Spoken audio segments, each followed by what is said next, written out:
Manever I say ma PENDREAM TV. PENDREAM TV there, I see them yopo.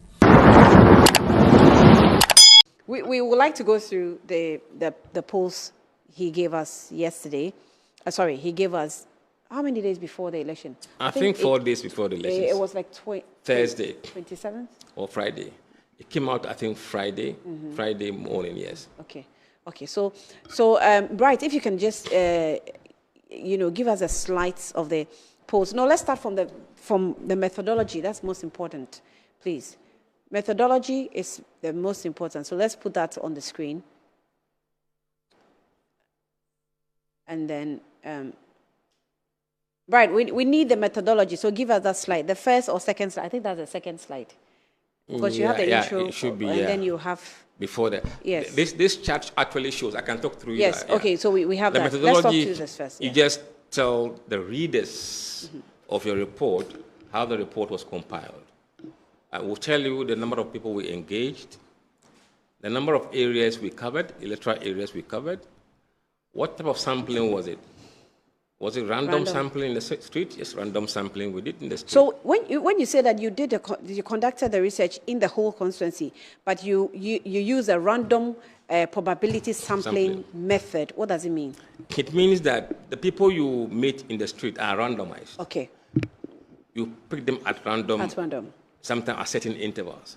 Maybe if you pick the first person and you are done with the person, the second, third person, you don't stop them. You let them go and try the fourth person. If it stops, fine. If it doesn't, go to the next one. The next one. So that's what kind of probability sampling you do in the field. Okay. And I will give you what we call the confidence level. The confidence level. The confidence level, together with the margin of error, determines what the sample size should be if you are doing the survey for Akwatia. So depending upon the population of the area you are sampling, your confidence level and the margin of error will say that if you are doing Bantama, then if you need to have a 99% confidence and 2.7 margin of error, then your sample size might be 3,500. So that is the approach we take in order to arrive at the sampling size. Once you have the sample size, then you decide what kind of interview are you going to do, telephone or face-to-face. We don't have Akwatia people's telephone numbers in that great number. So we couldn't choose to call them over the phone. That would have been the best.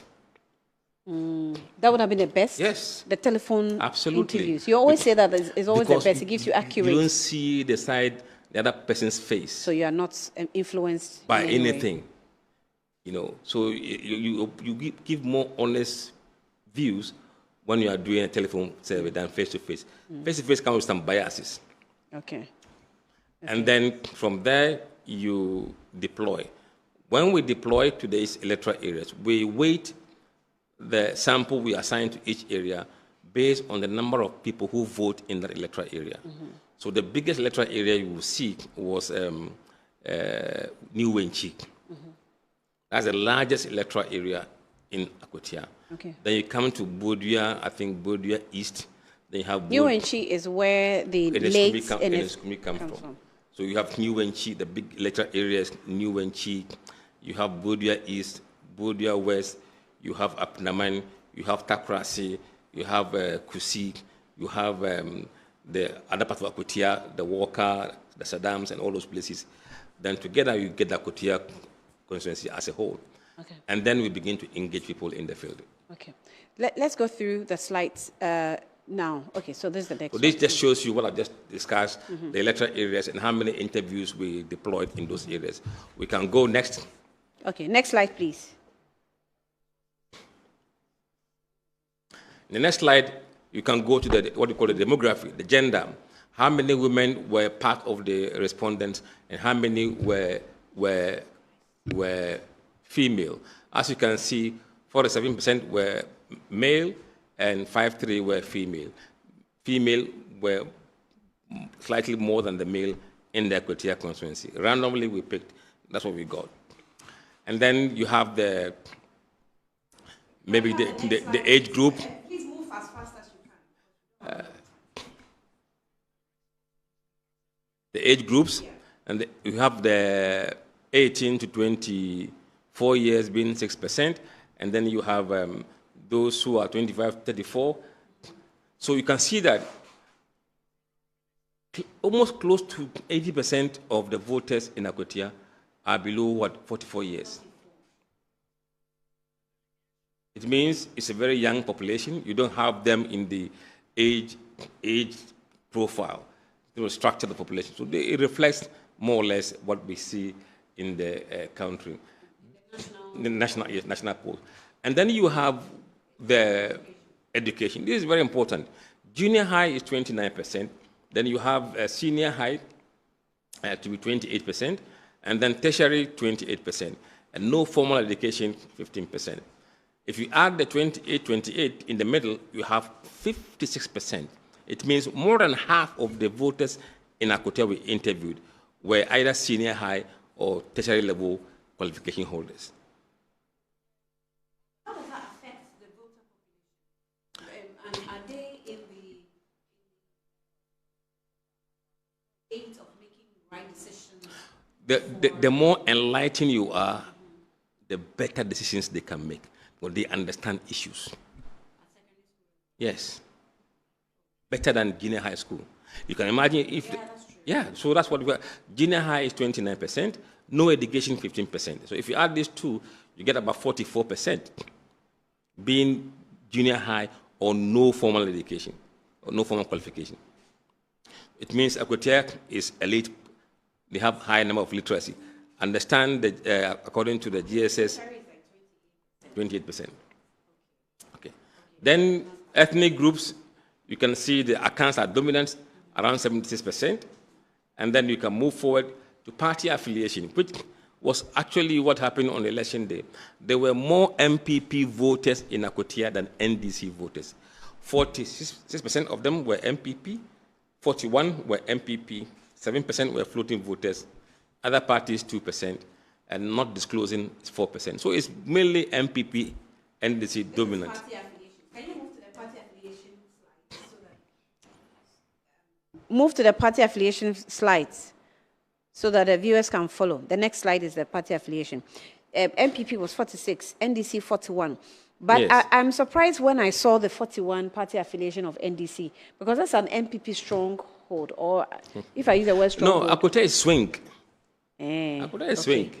Okay, so it's not really a stronghold for the... No, MPP. If it's a stronghold, you will see maybe MPP around 50% and NDC around 25%. Okay. So... Then we ask them about some governance questions, whether they approve, whether they see the country as headed in the right direction or wrong direction. There you could see that in the baseline, which is a green bar, that's the first one we did. In the green bar, at the time, right direction was 47%. Wrong direction was 41%. No opinion, 12%. But in the last poll that we did, right direction has declined to 44%. Wrong direction has gone up to 45%. No opinion, 11%. You could see that people's view about where we headed, a bit of deterioration there in the 4 weeks that we were there. So normally when that happens, you should expect the opposition candidate to do well, because people are getting... Exactly my point. Then we come to, I think the next slide, which is the next two slide, direction of the country. Approval of the president. Oh, okay, we'll move to approval of the president. Okay. Yes. Here too, John Mahama 4 weeks ago was on 46%. Approval, disapproval was 40%, no opinion 14%. And in the 4 weeks period, the approval has declined to 43%. Disapproval has gone from 40% to 45%. No opinion to 12%. Again, the disapproval of the president should have inured to the benefit of MPP candidates. Did it? Let's see. And then when it comes to people's feeling about the economy in general, those who say it has improved, it was 47% in the first poll that we did. But it declined to 43% in the subsequent poll, down about 4%. Those who said it has deteriorated, that number came down, actually, from 29% to 22%. But those who said it hasn't changed went up significantly, from 16% to 31%. And those who don't know or have no opinion declined from 8% to 4%. So economic, even though it didn't improve, It did not deteriorate. It was kind of stable. Now, I would like us to go to the factors that really influence voters. At slide number 21 or so, factors with greater influence on how voters intend to vote. Here, now this was the alarm bell for the MPP. About 42% of the respondents were telling us that they will prioritize development projects above everything else. We asked them, out of these many factors, which one, if you are compelled to choose one, would you select as most influencing? 42% of them said it will be developmental project. 15% said it will be economic, education 13%, jobs 10%, and voting for my party 4%, Galamsey 8%, sympathy vote 4%, popularity of the candidate 2%, healthcare 2%. So these were the people's priority. So this slide should have meant a lot to Solomon. Absolutely. Absolutely. And again, in yesterday's exit poll, this was the result that gave NDC 5-3 to 4-7, right? So yesterday, my focus was on the exit poll, whether the poll yesterday would match this data that we have here. Yeah. Yesterday, when people have voted and we asked them how they voted and what were the reasons why they voted the way they voted, 50% said it was developmental projects. And that is an evidence. Which is the line? NDC. And it is this same data that gave the NDC 5-3%, remember? So if this number has gone to 50% on the election day, it is highly unlikely NDC would have lost. Because it was the same data set that gave them the 53%. And if in the actual vote, more people than the poll suggested are saying that developmental project will be the key, then certainly the results of the poll will manifest and exceed the poll. And as you saw, the results actually exceeded the poll number by 1.1% or 1 point something percent. It's because those who were prioritizing developmental project in the actual vote yesterday were 8 points higher than the final opinion poll. Yes. Then let's go to the parliamentary election polls itself. On what we call the likely voters model. Here you take the views of everybody who you engaged, who will likely turn out and vote. We don't include those who said, I will not vote. Those people, you cut them out. On that basis, NDC was 47%, MPP 42%, Owusu, Patrick 0%, and undecided, what, 4%. If you compare these results to what happened, it means that Bedu got 6% out of the 11%. But even 6, maybe more. Yeah, about 6%, because if you add 6% to 47, it takes him, in fact, he got 7.something%, yes. So out of the 11%, 7 went to Bernard Bedu. Only 3 went to Esumedu. So about 2/3 of the 11 went to Esumedu, went to Bedu. And Bedu ended up on 54-point-something%. And Esumedu underperformed from 47 in the headline poll to 45. Once the other person overperforms, your number comes down. But everything else must add up to 100. Yes. Now, yes, that's what we just done. You could see that Bedu gained grounds in the 4 weeks from 44 to 53%. That's about 9 points.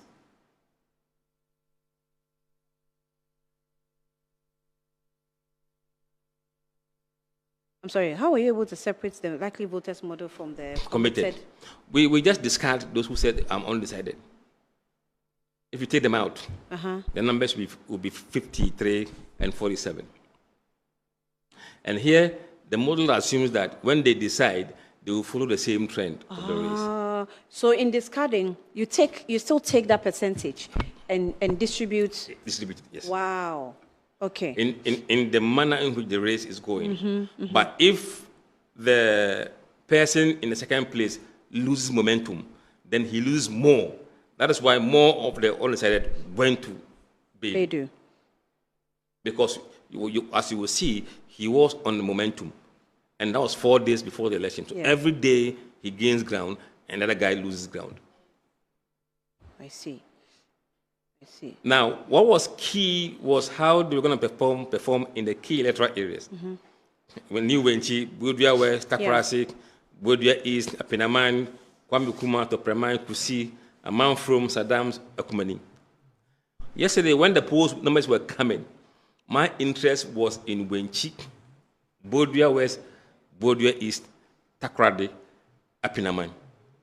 And when I saw those numbers coming, I mean, it was clear MPP wasn't going to make it. Because even in Wenchi, when they were winning, they were not jubilating because they were underperforming their 2024 numbers. And remember, 2024, they won by 2,000. So if you're underperforming in that area, that 2,000 will be going with every polling station that was declared. So it was clear from Wenchi, Takorasi delivered the killer blow in terms of margin because Beidou comes from Takorasi. And they said they've never had an MP from that area. So they were voting massively for him. Then came Bodua West and Bodua East. Bobo, it was terrible from Bodua West and Bodua East. And Asumedou comes from Bodua. So for him to lose Bodua the way he lost it, there was no way back for him.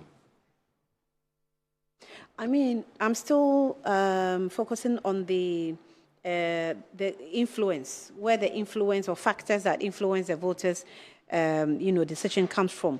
And Asumedou saying that he is in the mining sector. And actually, he was campaigning on the mining message.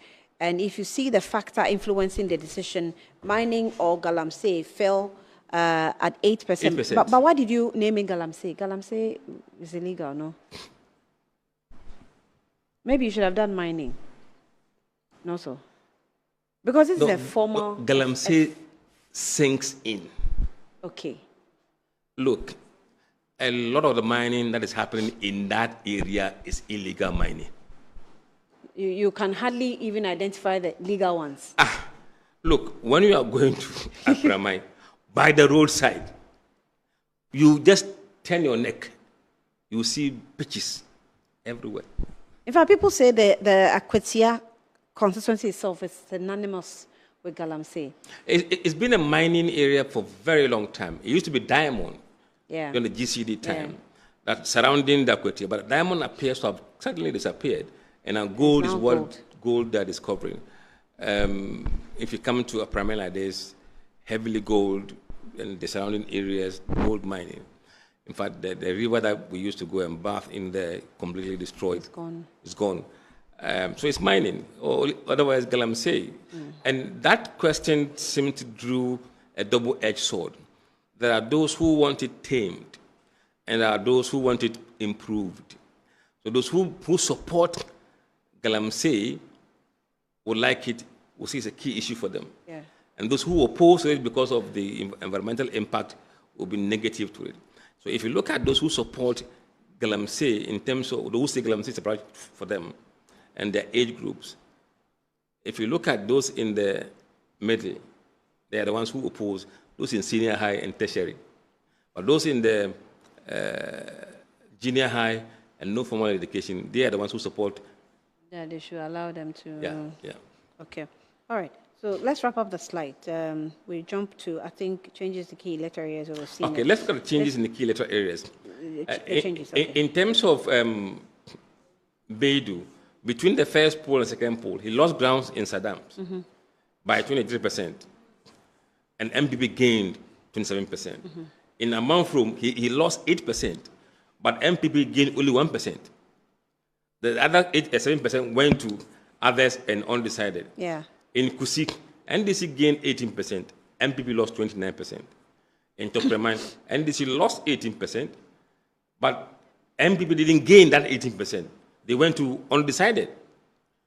Then in Kwame Kuma, NDC lost 2%, but MPP gained 13%. And then 15% were still undecided. When it comes to Apinaman, NDC lost 17%, but MPP gained only 11%. The rest went to undecided. And then when it comes to Bodua East, MDC lost 11%, but MPP gained only 5%. In Takorasi, NDC got 38% improvement, because that's where the candidate comes from. And then MPP lost 30%. In Bodua West, NDC gained 12%, and MPP lost 10%.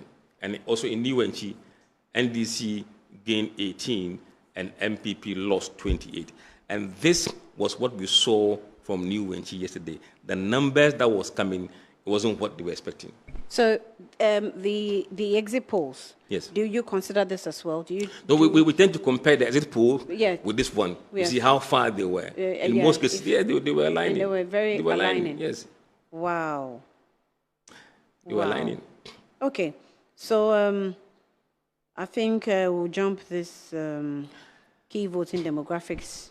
Let's look at Asumedu versus Beidou. Yeah, ethnic groups. Let's start with education. Mm-hmm. Education. When you come to education, those with a junior high qualification, the poll were saying that MPP was going to win with 44%, or was leading with 44%, and NDC was on 39%. Mm-hmm. But among those with senior high, mm-hmm. MPP 38%, NDC 48%, 10 points gap.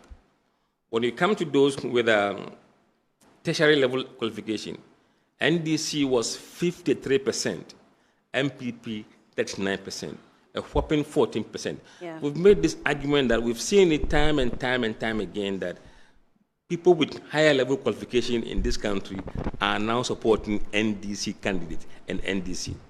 This is a trend we've seen. It's a trend in your polls. Yes. Yes. Nationally, at the moment, those with degree level qualification, 43% say they support NDC. They openly affiliate with NDC, and 29% support MPP. I see. Then the ethnic groups, this is where it got very interesting. Mm-hmm.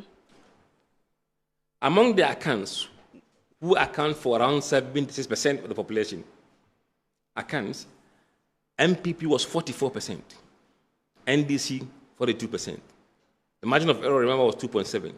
Yesterday, according to the exit poll, NDC was 49.9% among the accounts, MPP 50.5%. Wow. Split in the middle.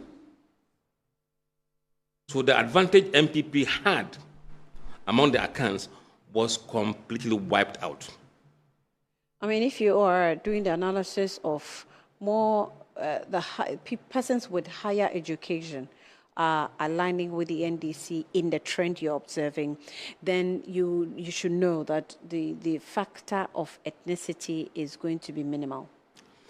You know, it will be minimal so long as the candidates are from the same major ethnic groups. See, sometimes people say, oh, if you have brought this person, Ali Koni, you would have done better. Let me tell you one thing, and don't underestimate the power of ethnicity in this country. Annie, yeah. If you can bring an Akan candidate mm-hmm. in an Akan area to face an Akan candidate, yes. do that, but they will cancel out their strength. If you bring minority candidates against an Akan candidate in an Akan area, mm-hmm. the Akans will do what they do. Obipe adia kokotokwa yemona bro.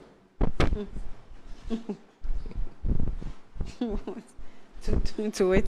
To wait. You understand? I do understand. And my tweet English is not very good. And they will say that so when say chibeyoda and to say when say the proverbs are there to let you know that when the time comes, these guys will decide based on ethnicity. I see. Okay, let's wrap up with that. And another key important thing that came out yesterday is actually the voters who caused MPP's defeat. It is the supporters of Eneskumi and some MPP people who are not happy with the choice that collapsed MPP's vote yesterday. The choice of the candidate of the NPP. 7% before the election, 7% of people who voted for Eneskumi in the last election said they were undecided as to whether to vote for Kumi, to vote for Bedu or Esumedu. But 69 had pledged their vote to Esumedu, 69. The remaining 24, they said they were going to vote for Bedu. Those who in 2024 cast their vote for Eneskumi, they have changed their vote. In the poll yesterday, in the exit poll, that number was actually 16%. Much lower than they said, but it was enough to cause the defeat. Oh. But those who voted for Boachiado, they stayed in line and still voted for NDC candidates. They didn't disperse. Interestingly, those who voted for Eneskumi in 2024 elections, 13% of his supporters that got him elected were NDC voters. So those NDC guys who voted for Kumi last time decided to go back home yesterday, and they went. But still could not cause the upset. Sorry? But still could not cause any or make any difference. It was 13%. And remember, the margin Kumi won the election was just 2,060. So if they had stayed, then MPP would have won. Anyway. So they abandoned Esumedu and went home and cast their vote. Ah, okay, that's what you mean. Yes. Oh, okay, the other way around. Yes. Oh, okay. Oh, all right. Okay. So, again, in terms of party affiliation, yes, 11% of MPP voters were telling us that they will vote for NDC candidates. And 3% of NDC were voting for Esumedu. But yesterday, in the exit poll, it was 4% of MPP people who cast their vote for Bedu, and nearly 1.5% of NDC cast their vote for Esumedu. And again, majority of people who said project was their priority in the poll before yesterday were voting for NDC candidate, 51%. Anybody who says development, 51% of them were voting for NDC candidate. So yesterday, in the exit poll, that number of 42 became 50. And NDC was getting 60% of those who were saying that development is my key issue. 60%. So they were voting based on development project, and most of them were voting for NDC because of the message NDC gave to them.